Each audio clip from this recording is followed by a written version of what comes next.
नाज़मा का कोई भाई ना था। उसको हसरत थी कि किसी को भाई कहे। ये 4 बहनें थीं। अल्लाह ताला ने उनके वालिदैन को औलादे नरीना से महरूम रखा तो तमाम घराना एक तरह से एहसासे महरूमी का शिकार हो गया। नाज़मा मेरी क्लास फेलो थी। हमारे घर एक ही मोहल्ले में थे। पहली जमात से मैट्रिक तक साथ रहा। तब हमने तय किया कि एक कॉलेज में दाखिला लेंगे ताकि बचपन का साथ ना छूटे। जिन दिनों हम 8वीं में थे, हमारी क्लास में एक लड़के ने दाखिला लिया क्योंकि उसके वालिद का तबादला लाहौर हो गया था। उसका नाम वहीद था। वहीद बहुत अच्छा लड़का था। खूबसूरत होने के साथ खूबसूरत भी था। बहुत लायक फायक तालिब इल्म था। उसमें जाने क्या बात थी कि हमारी क्लास की सभी लड़कियां उससे मुतासिर थीं। खास तौर पर नाज़मा कहती थीं, जब वहीद को देखती हूं तो दिल में ख्वाहिश उभरती है, ऐ काश मेरा ऐसा भाई होता। यह इतना अच्छा और नेक तबीयत है कि इसको बेख्तियार भाई बनाने को जी चाहता है। हमारी क्लास में यूं तो सारे हम जमात ही अच्छे थे। हम उन्हें भाइयों जैसा ही समझती थीं। लेकिन वहीद की बात ही कुछ और थी। उसकी सबसे बड़ी खूबी यह थी कि वो ज़रूरतमंद की हाजत रवाई करता और जब कोई उससे पढ़ाई के सिलसिले में मदद का तालिब होता, उसकी ज़रूर मदद करता। वहीद की इस आदत की बदौलत हमारी क्लास की काफ़ी निकम्मे और नालायक लड़के सुधर गए थे। खाली पीरियड में वो उनमें से किसी न किसी को सवाल समझाता नजर आता था। यूं उसके काफ़ी दोस्त बन गए थे। चंद एक शाम को उसके घर भी जाने लगे। वो उन्हें पढ़ा देता। ये वो लड़के थे जो ट्यूशन पढ़ने की माली इस्तात नहीं रखते थे। वहीद एक मकबूल आम और काबिल एहतराम तालिब इल्म के तौर पर जाना जाने लगा। नाज़मा भी कभी कभी उससे पढ़ाई में मदद ले लिया करती थी।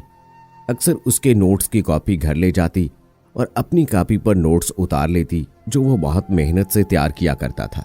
यूं नाज़मा के नंबर अच्छे आ जाते थे।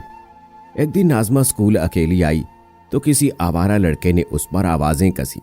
उसको बहुत दुख हुआ। क्लास में आई तो बहुत परेशान थी। कहने लगी, मुझे ज़रा देर हो गई तो तुमने मेरा इंतज़ार भी ना किया। अपने भाई के साथ आ गई। ये भी ना सोचा कि मैं किसके साथ आऊँगी। मेरा कोई भाई भी नहीं। अगर आज मेरा भाई होता तो वो लफंगा लड़का क्यों मेरे पीछे लगता। ये कहकर वो रोने लगी।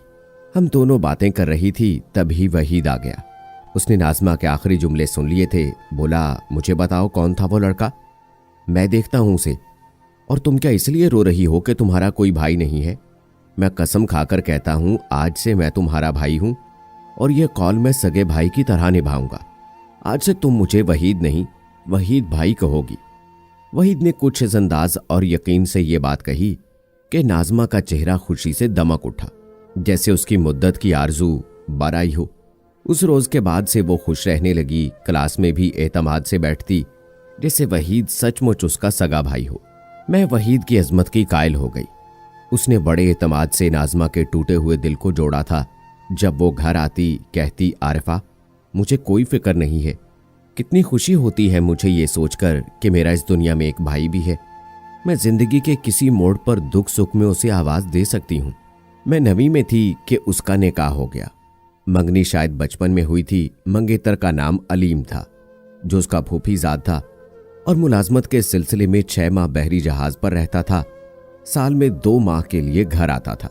निकाह के बाद उसकी शादी की तैयारियां शुरू हो गईं। रुखसती मैट्रिक के बाद होना करार पाई। बेचारी नाज़मा का कॉलेज जाने का ख्वाब धरा का धरा रह गया। नाज़मा अक्सर मुझसे कहती कि मैं अपनी शादी में वहीद भाई को जरूर बुलाऊंगी।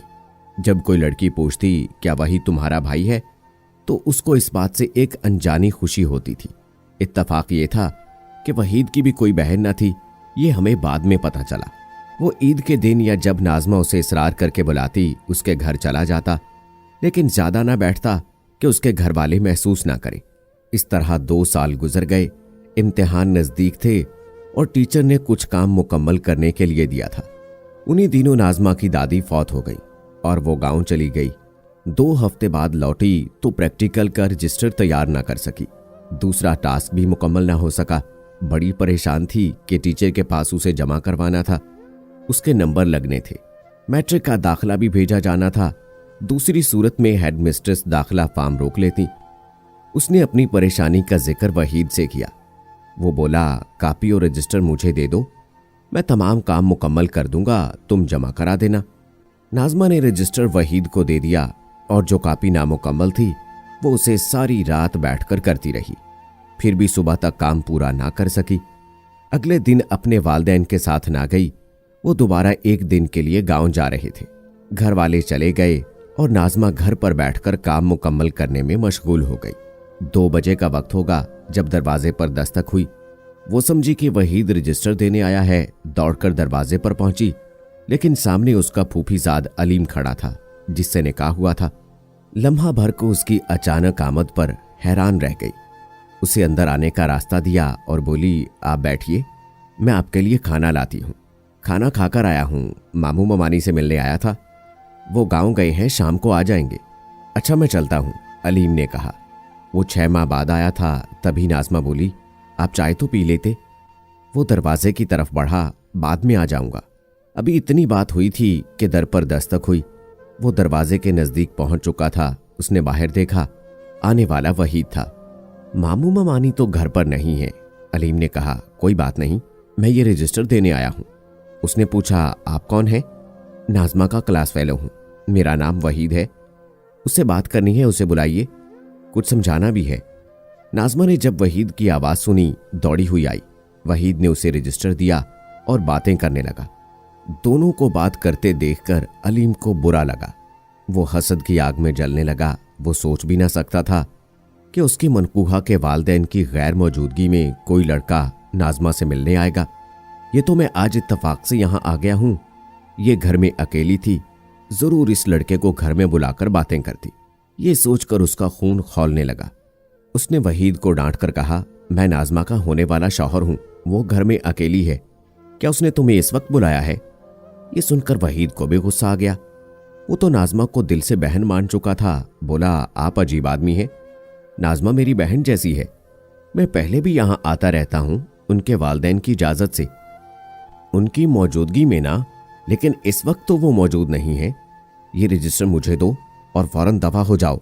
आइंदा इधर आने की जुर्रत ना करना, बहुत देखे हैं तुम जैसे भाई। अलीम ने वहीद की कुछ इस तरह बेइज्जती की कि वो झुंझला गया, लेकिन नाज़मा की खातिर खून के घूंट पीकर खामोशी से चला गया। नाज़मा भी अलीम का ऐसा शदीद रद्दअमल देखकर सुन हो गई। वो सोच भी न सकती थी कि अलीम ऐसी जहनीत का मालिक है। उसे बहुत अफसोस हुआ कि जिसकी वो दिल से इज्जत करती थी, उसने वो भाई खो दिया था। पगली ना जान सकी कि उसने मुंह बोला भाई ही नहीं, और भी बहुत कुछ खो दिया है। वहीद के जाने के बाद अलीम ने निकाह की अंगूठी उतारकर उसके सामने फेंक दी और ये कहकर चला गया कि मैं नहीं जानता था कि तुम इस किस्म की आज़ाद ख्याल लड़की हो। ये अंगूठी जो तुमने पहनी है, इसे भी उतार कर फेंक दो, क्योंकि ये मुझसे मंसूब है और मैं तुमसे अब मंसूब नहीं रहना चाहता। नाज़मा बेचारी इस अचानक हादसे से घबरा गई। उसे क्या खबर थी कि अलीम इस तरह गलतफहमी का शिकार हो जाएगा, वरना वो क्यों वहीद से उसके सामने बातें करती। काफ़ी देर रोती रही, काम भी मुकम्मल ना कर सकी। उसके वालिदैन मगरिब के वक्त घर लौटे तो उसे उदास और पजमर्दा पाया। बाप ने पूछा, क्या हुआ बेटी, खैरियत तो है? हौसला ना हुआ कि वालिद को कुछ बताती। बोली, छुट्टियों का काम मुकम्मल नहीं हो सका, तभी परेशान हूं अब्बा जी। सुबह स्कूल गई तो वहीद ने भी नाराज़गी का इजहार किया। बोला, तुमने मुझे पहले क्यों ना बताया कि तुम्हारा निकाह हो चुका है, वरना मैं तुम्हारे होने वाले शौहर से ना कहता कि नाज़मा को बुला दो। अब खामखा गलतफहमी पैदा हो गई है, जिसने तुम्हारी जिंदगी में कांटे भर दी हैं। तुम्हारा निकाह हो गया है, आइंदा एहतियात से काम लेना, बल्कि ये रिश्ता यहीं ख़त्म समझो। आइंदा मुझे भाई ना कहना। लेकिन तुमने तो कहा था कि उम्र भर भाई का रिश्ता निभाओगे। वो तुम्हारी खुशी के लिए कहा था, और ये भी तुम्हारे भले के लिए कहा है। दुनिया मुंह बोले भाई बहन के रिश्ते को बहुत कम बर्दाश्त करती है। इन बातों से नाज़मा और मुझे भी तकलीफ हुई। सारा दिन वो क्लास में छुप छुप कर रोती रही। 4 दिन स्कूल ना आई। 5वें दिन जब वो आई तो उसे पता चला कि उसके मुंह बोले भाई को किसी नामालूम शख्स ने छुरे से वार करके जख्मी कर दिया था। जख्म गहरा आने की वजह से वो जांबर ना हो सका। वहीद का इंतकाल हो गया। ये ऐसी खबर थी जो सिर्फ हम सब क्लास फेलोज पर ही नहीं, सारे स्कूल पर बिजली बनकर गिरी थी। नाज़मा की हालत ना गुफ्ताबे हो गई। वो किसी को न बता सकी कि उसे किस पर शक है। किसी ने वहीद पर हमला करवाया होगा। खुद उसके पास इस बात का कोई सबूत ना था। नाज़मा इस वाक़े के बाद स्कूल ना आई और न उसने मैट्रिक का इम्तिहान दिया। 6 माह बाद जब अलीम अपनी ड्यूटी से लौटा तो उसने नाज़मा से अपनी गलती की माफ़ी मांगी। कहा कि उस वक्त वक्ती जज्बात से मगलूब होकर मैंने तुमसे ऐसा कुछ कह दिया जो मुझे ना कहना चाहिए था। बहरहाल कुछ दिनों बाद जब गुस्सा ठंडा हो गया तो मैंने सारे मामले पर गौर किया तो बात समझ में आ गई कि मेरी अकल का ही फितूर था। क्या मालूम था वो उसी दिन रजिस्टर देने आ जाएगा जब तुम्हारे वालिदैन दादी के चेहलम पर गए होंगे, और उसे क्या खबर थी कि तुम्हारे माँ बाप घर पर नहीं हैं। ऐसा इत्तफाकन हुआ। नाज़मा, मैं तुमसे शर्मिंदा हूं। वो अंगूठी मुझे वापस कर दो और तुम भी अपनी उंगली में दोबारा निकाह की अंगूठी पहन लो। मुझे यकीन है कि तुमने उस दिन वाले वाक़े का किसी से जिक्र ना किया होगा। नाज़मा ने निकाह की अंगूठी ना पहनी। उसने कहा कि मैंने फैसला कर लिया है कि मैं तुमसे शादी नहीं करूंगी। मुझे निकाह के बंधन से आज़ाद कर दो, ये तुम्हारी मेहरबानी होगी। बेशक मैंने किसी से इस वाक़े का जिक्र नहीं किया, लेकिन यह वाक़या मेरे दिल पर लिखा गया है।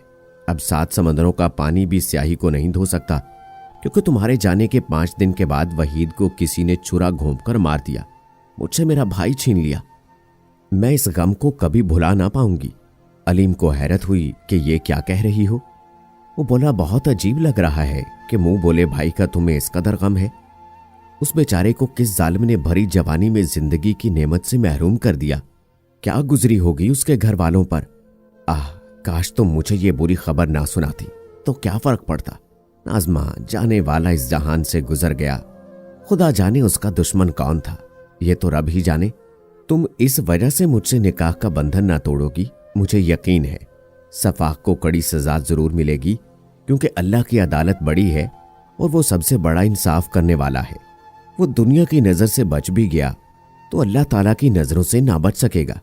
बेशक नाज़मा, तुम दुरुस्त कहती हो। अल्लाह बड़ा मुनसिफ है और वो हर शय पर कादिर है। वही सफाक कातिल को भी सजा देगा। अलीम की बातों से नाज़मा को अंदाजा हो गया कि वो वहीद के कत्ल से वाकई नावाकिफ था। वो तो अगले दिन 6 माह की ड्यूटी पर चला गया था।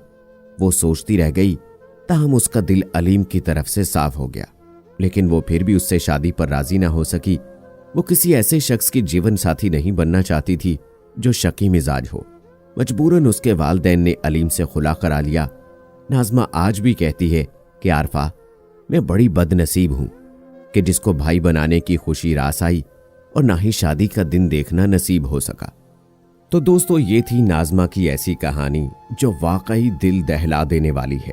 लेकिन इस कहानी से एक सबक जरूर मिलता है कि हमारा मुआशरा मुंह बोले भाई जैसे रिश्ते को कभी कबूल नहीं करता।